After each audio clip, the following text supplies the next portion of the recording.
Le 1er avril dernier, sous le titre « Thierry Lavie étoffe son cabinet », voici officialisé le poste d'attaché de cabinet.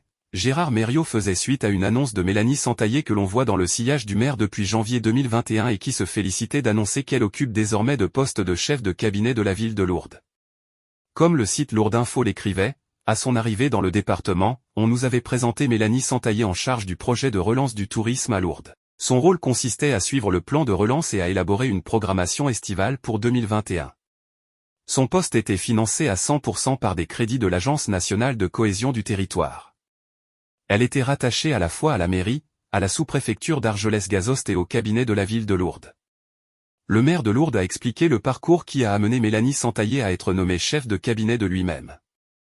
Par contre, il ne nous a pas dit si son poste était toujours financé par des crédits de l'Agence nationale de cohésion du territoire ou s'il était financé exclusivement par la ville de Lourdes. Quant à rappeler que Lourdes était une ville surclassée, figurant dans la strate de 40 000 à 80 000 habitants, il ne nous a rien appris. On s'y attendait, ce qui va nous conduire à nous plonger dans des textes administratifs pour peut-être rebondir sur le sujet. Souvent, sur ce blog, certaines informations ne sont pas vérifiées et s'avèrent erronées. Je profite donc de la séance du conseil municipal pour dire la vérité, toute la vérité, rien que la vérité. Je m'explique. Le cabinet du maire de Lourdes est composé de 3 collaborateurs conformément à la législation décret numéro 87-1004 du 16 décembre 1987, puisque la ville de Lourdes, pour ceux qui ne le sauraient pas encore, bien qu'étant une commune de moins de 20 000 habitants, est surclassée dans la catégorie des villes 40-80 000 habitants, et que le maire de Lourdes, quel qu'il soit, peut donc avoir, selon cette grille, 3 collaborateurs, par ailleurs très précieux, au regard de la charge de travail. Ce poste a été voté lors du conseil municipal du 21 décembre 2021.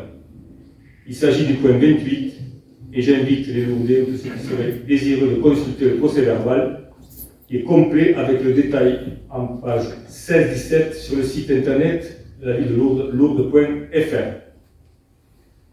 Depuis, la seule évolution à noter concerne l'intitulé d'un des postes de collaborateurs.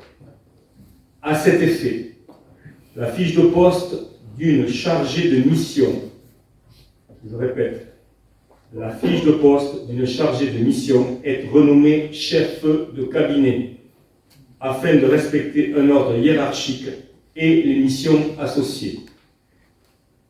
Je rappelle à toutes fins utiles que cet ajustement de dénomination de poste n'implique pas une revalorisation salariale, je répète, n'implique pas une revalorisation salariale d'une part, et n'impacte pas l'ordre hiérarchique du cabinet d'autre part. Enfin, le directeur de cabinet manage toujours les collaborateurs du maire et les missions sont bien différenciées avec celles de la chef de cabinet. Je profite de l'occasion qui m'est donnée pour redire à Madame Santaillé toute la considération qui est la mienne ainsi que la reconnaissance d'un travail de grande qualité au bénéfice de la ville de Lourdes, et je rappelle qu'elle œuvre sans compter depuis 2020, puisqu'à l'époque elle était agent de l'État et s'occupait du plan de relance de la ville de Lourdes qui précédait le plan Avenir Lourdes, une charge de travail colossale, ce qui m'a permis de la garder puisque j'avais sanctuarisé ce poste afin de procéder justement à la mise en place de 2 outils fondamentaux pour la ville de Lourdes qui étaient le plan de relance et le plan Avenir Lourdes. Troisième point, la nouvelle direction des services. Monsieur Hervé Adelin, comme je l'ai dit au précédent conseil municipal, directeur général des services, a quitté les effectifs de la ville de Lourdes le 1er avril, ce n'était pas un poisson d'avril, afin d'exercer ces mêmes fonctions auprès de la ville de Périgueux. Une nouvelle direction est ainsi mise en place à compter de cette même date autour de 2 personnes, qui sont Madame Emmanuel Béguéon-Loncan à mes côtés, qui exerce dorénavant les fonctions de directrice des services, avec l'appui et le soutien de Madame Armelle Bertrand, directrice générale adjointe des services derrière moi. De plus, M. Stéphane Ledert assure la fonction de responsable des services techniques depuis le départ de M. Abel.